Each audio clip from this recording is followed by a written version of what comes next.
Bismillahirrahmanirrahim.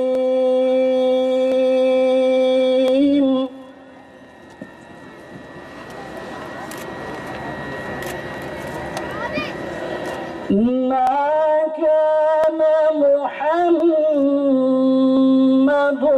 aba ahadin min ricalikum. Bilsin ki şüphesiz biz inkarcılar için çılgın alevli bir cehennemi hazırlamışızdır. Sadakallahul azim.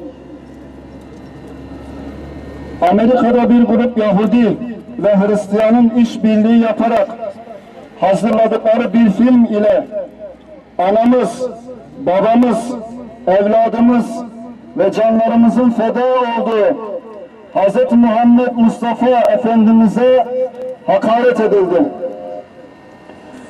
İslam düşmanlığıyla hazırlanan filmde yüce dinimiz, aziz peygamberimiz ve sahabelere iftiraya atıldı.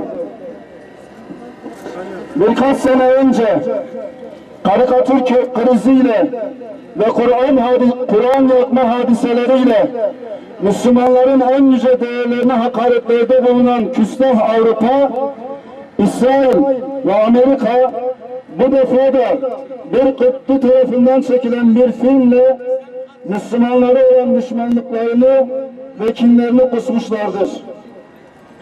Bu yeni senaryo hiç şüphesiz öncekilerin bir devamı olup Müslümanları tahrik etmek ve bazı karanlık hesapları için yaptıkları sistematik saldırılardan bir saldırıdır.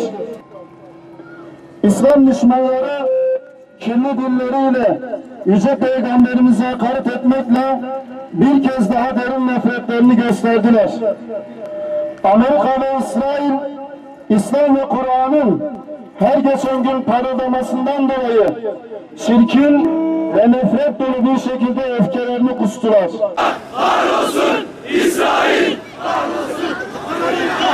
Kahrolsun! Allah'ın laneti bu filmi çevirenlerin, filmde emeği geçenlerin üzerine olsun. Amin! Allah'ın nuru olan güneşimiz, Hz. Muhammed Mustafa'ya dil uzatan bu ahlaksızlar, o ahlak güneşinin gölgesine bile varamazlar. İnsanlık tarihi içerisinde onun gibi etrafına güneş saçan, etrafını nurlandıran hiç kimse yoktur.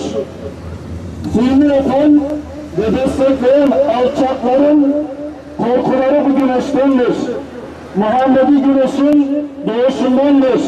Yahudinin korkusu Muhammed